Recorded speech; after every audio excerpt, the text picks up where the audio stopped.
was that it was basically based upon environmental issues.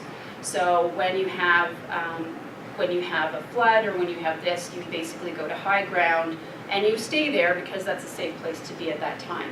So then what ended up happening when we stayed in one spot was that we started communities that were not nomadic but stayed in one spot. And also we started looking to grow in that community because we couldn't go outside of that. So that's when we started cultivating our food sources and animals. We start domesticating as well. Then when we have these set communities, we start saying, well, okay, well, I've got a whole bunch of, wild boar, wild pigs. I'm kind of sick of eating pig now. Like maybe they've got something over there. So you start looking outside of your little circle, and so that's when we start trading. So all these things are connected. As early as 9000 BC, we start seeing the domestication of plants, and you're seeing it all over the different areas of the world where this is all happening. In the Bronze Age, in 5500 BC, the Sumerians ended up doing extensive farming. Basically because their populations were growing at such a rate, they had to basically grow a lot of food. So they start looking at ways to improve how they're growing. And as a result, because they grew so well, they ended up having this excess. So then you get into, well, what I do with my excess. Well, now I'm going to take that excess and I'm going to go try to get it to somebody else so I can get some of their stuff. And what do we do with it? We need to store it. We need to preserve it. So you get into this whole different way of living. So what ends up happening is that farmers can now feed huge numbers of people.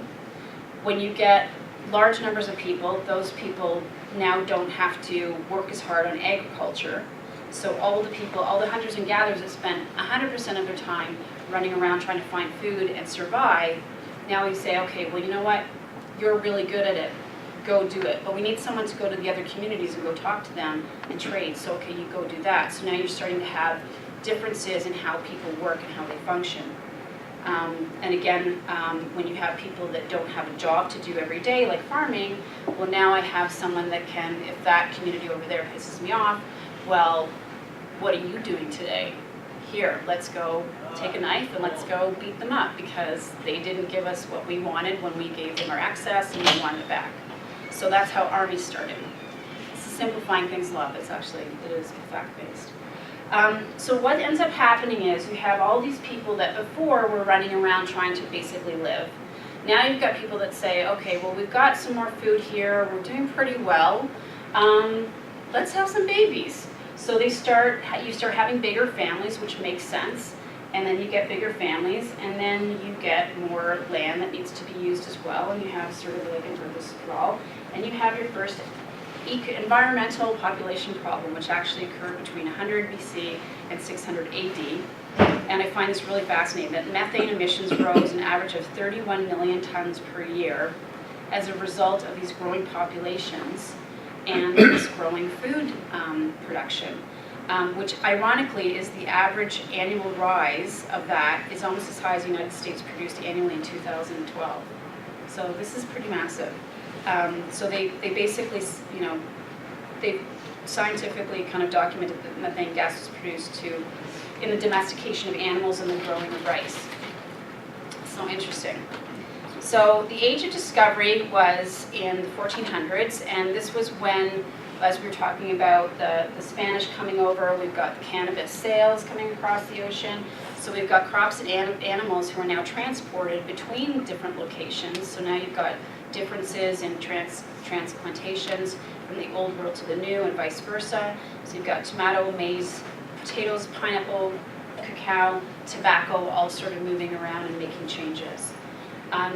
And interesting that this high volume of agriculture, the need for growing your crops, moving things around, now I can give it to that guy over there, I can make more money, I can buy more land, I can get more, I can get more, I can get more. Well, I don't have the people who's going to work the land because you died when you went to that community. So who am I going to get to now farm? Well, let's just take our cannabis sailboat and go down to Africa, grab a few people who can't speak English, put them on the boat and make them do our work. Great idea. So you have the slave trade now born, and this is what basically was the end result. So in the 1700s, you have this period of mechanization where we all have great time on our hands. So we get to be scientists. We get all this time because we're not out there foraging and trying to, make tea out of bark. And we get to, get better at what we're doing. So you've got, in the 1700s, we have what's always my mental picture of farming, and it's, pioneerish, really backwards, but oxen and horses that are pulling carts, and that's your power source. Crude wooden plows, still used in some areas today. Also, sowing by hand, cultivating by hoe, haying, grain cutting with sickle, and threshing with flail. That's the 1700s. The 1800s has a huge difference in change, which basically affects us to today. So in the 1800s, just to give you perspective, in the early 1800s, 250 to 300 labor hours were required to produce 100 bushels. So like a 3-to-1 ratio on 5 acres of wheat. By the 1890s, it took 40 labor hours to produce that 100 bushels on 5 acres. And it actually goes down and down and down as this mechanization process takes place. So in the 1800s, we get the ice box, refrigerator, the iron plow, the food canning industry starts, so people can take all their excess and store it and put it somewhere. Mason jars, you get, ladies in the household who can now get the huge stuff from the orchard, can it, jar it, sell it. You've got plows with steel. In 1837, I had no idea that John Deere was this old, but in 1837, John Deere basically starts manufacturing steel plows. And this has a huge impact because now, as a farmer, you can get your factory made. Before that, it wasn't factory made. So now you can get your factory made thing, you can order it, it comes to you, like there's now a level between have and have not just in your equipment. That started in 1837. In the late 1800s, you're getting irrigation. You get your first commercial fertilizer made in 1847, where you're getting commercial fertilizers that basically increase yield. You're getting silos, deep well drilling, so now you have a place to store stuff.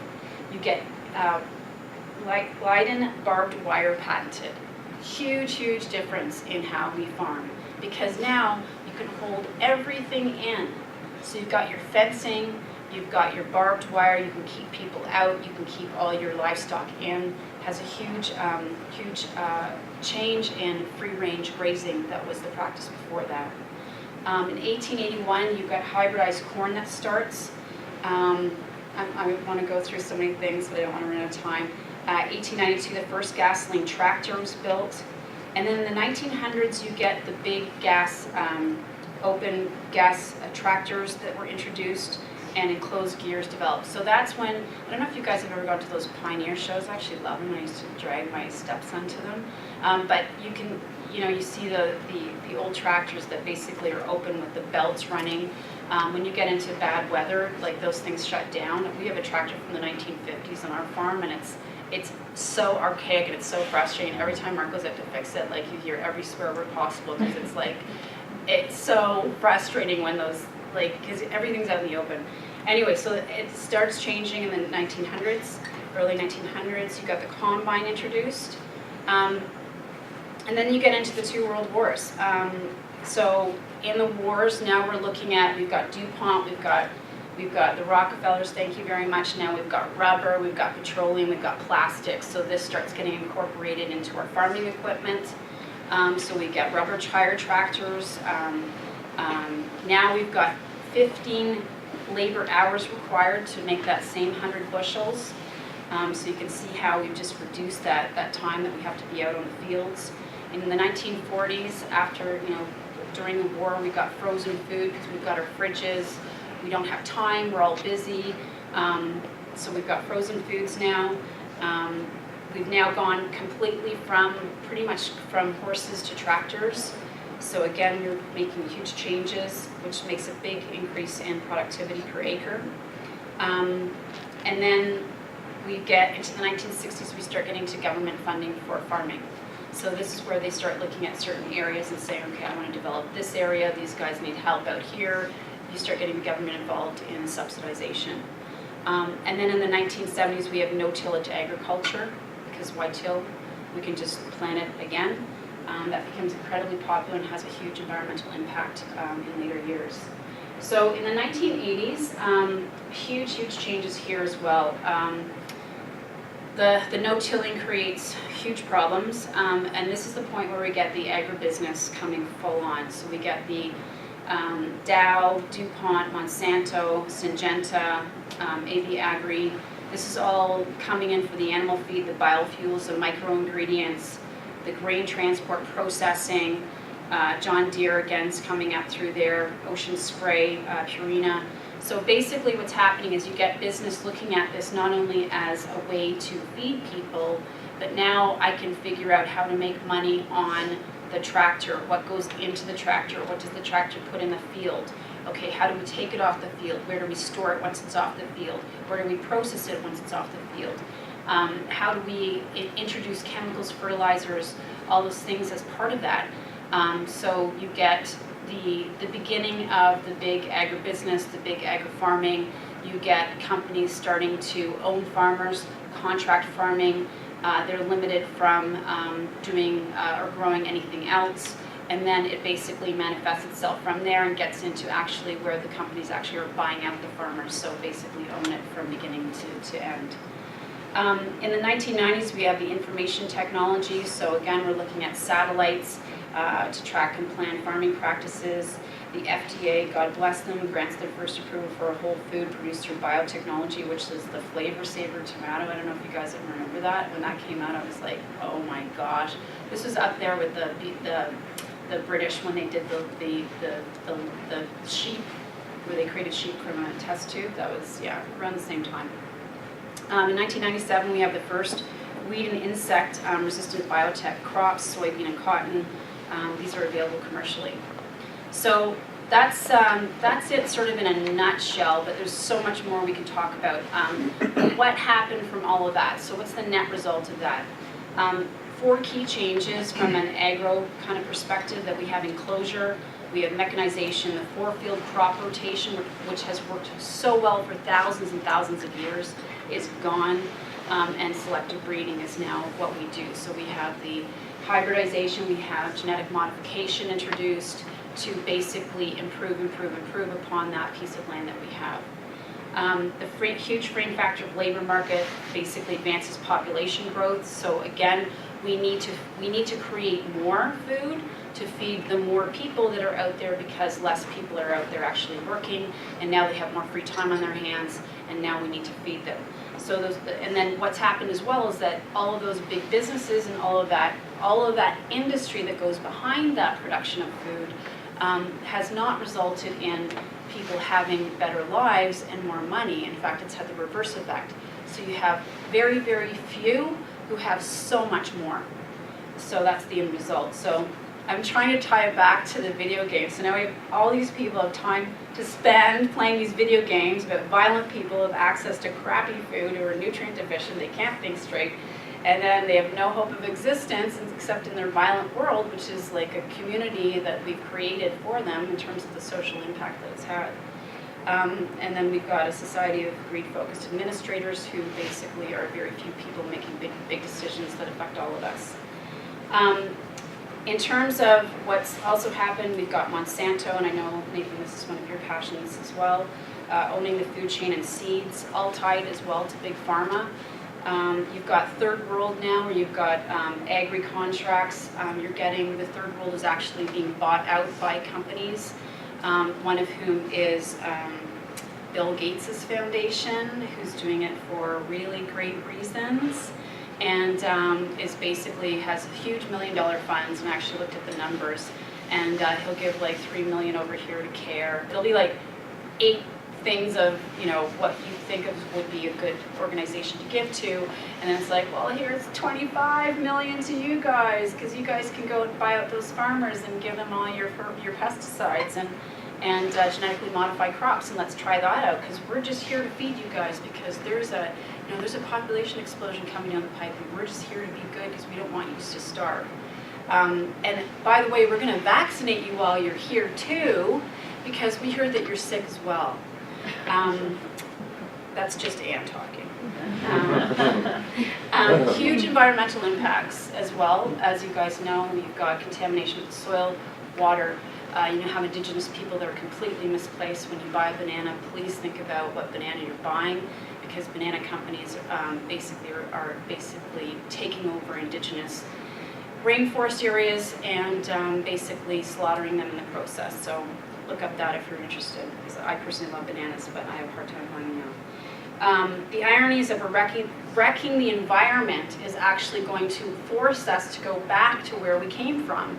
Because now we're going to say, okay, well, our crops and all of that stuff doesn't work anymore. So now we're going to have to think of what we do when it rains, when we have a hurricane, when we have a tornado, when we have a drought.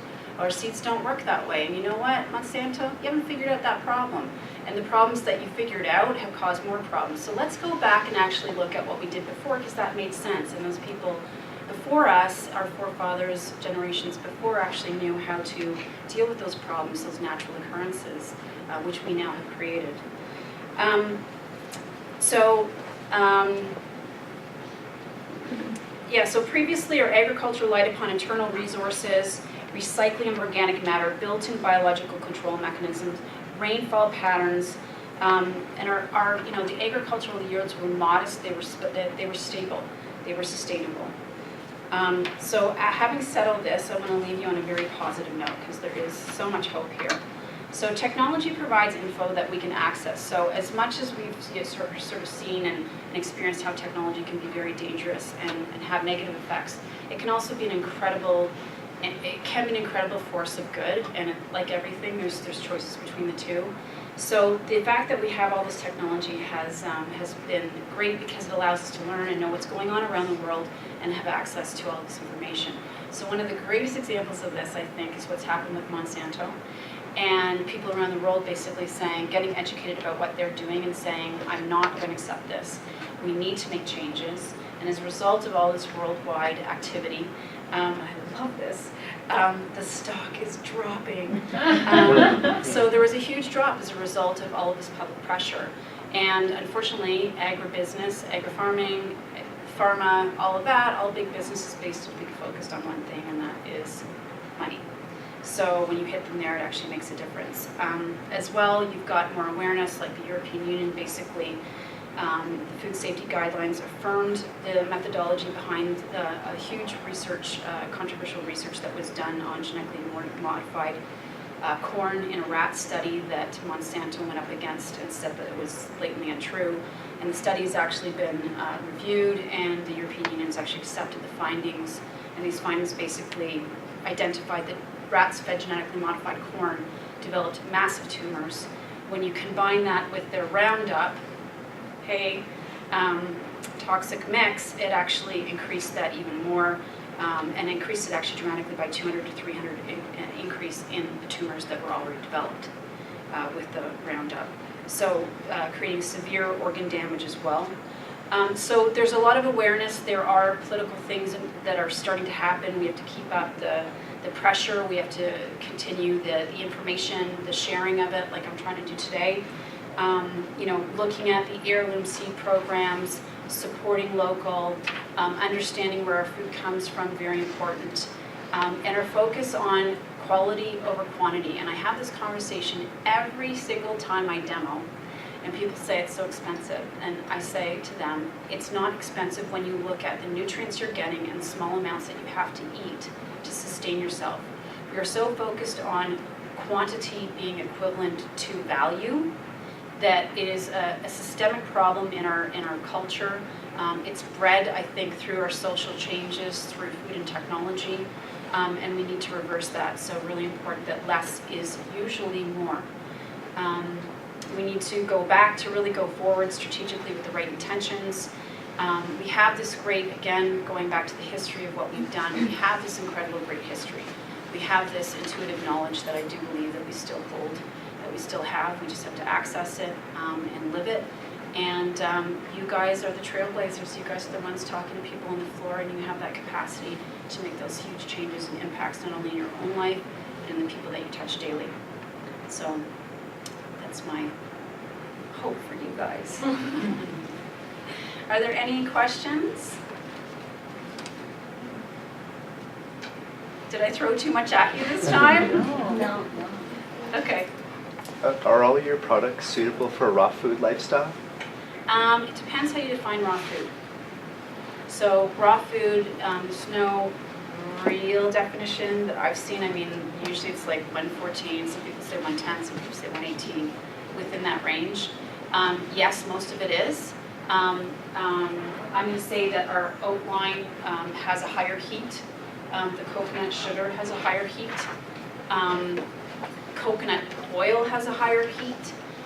What I would like to leave you with is that when you're shipping a product from a South American country or a hot place like Indonesia, and you have it in a container and it is sitting in the port, I cannot guarantee that any food has not gone over 110 degrees Fahrenheit. So I believe in live food. I think that we need live food. We need the enzymes. But I think that you have to be careful when you're buying it as the consumer to understand what raw means. So if I have spinach and celery in front of me, I can say that's raw. If I have something that's packaged and it's shipped, I think that it's not likely that you can actually say that it's remained at a certain temperature for the entire time of its existence. Again, if I'm going to point you to goji berries or dried fruit, if they're dried out in the sun and the temperature is 130 degrees, unless I have like a thermometer into that fruit, I can't really tell you that it hasn't gone over 110. But I can tell you that it hasn't been processed and it's all natural. Does that make sense? Mm-hmm. I'm very careful about how I define things, so I know a lot of people slap the raw food label on everything, and I would say a good chunk of it's not true, factually incorrect, and I think that it's misleading for people. But if you really want to lead a pure raw food diet, I would suggest that you eat live fruits and vegetables. Bananas being a good example. So trying to, by going back and moving forward, makes sense, and going to, initially, oh, okay, organic, let's go organic, but then, local, yada, yada, yada, fair trade, I guess. So with bananas, you can't just buy organic and feel that the workers are okay? No, you can't. Okay. I wish that was true, but because organic is a certification of how something's grown. Yeah. It's not a certification of how something's farmed, like in terms of the people working that farm. It's not a certification in terms of how it's processed. Mm-hmm. So, for example, a lot of the organic bananas now are actually grown by, why am I drawing a blank? What's the big banana company? Del Monte, thank you. So, what's that book? What brilliant guy, gosh, I'm drawing a blank. But anyway, he said, agribusiness will grow anything that you want. It's just enough of you have to want it. And then we switch to that. So again, organic doesn't guarantee that something is going to be grown with ethics and integrity. It's a certification for what's not in it. Mm-hmm. So what are the things that you suggest your customers to consider? Or maybe what foods do they need to think on that more? Like for example, with all of the hemp hearts, the cacao, the cacao is one that people need to be more aware of. But do they need to be as concerned about hemp or goji or chia? In terms of nutritional value? No, just in terms of where it comes from, how it's farmed. Yeah. So if I'm looking at this, I would say that the three biggest things to look for would be goji berries that are processed incorrectly, like they try to speed up the dehydration process, which should be naturally done outside. Again, sun, air. And they will sometimes add nitrates, like any dried fruit, they will add nitrates or salt brine solutions or chemical process to basically speed up that dehydration because that means they get food faster. With cacao, you want to get cacao that has been properly fermented, Criollo Arriba. Again, the varieties make a difference.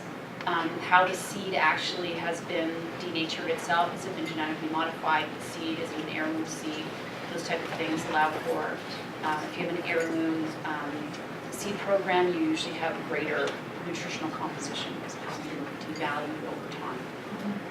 For the chia, I would say that where it's grown, how it's grown is incredibly important. So the black seed growers tend to be less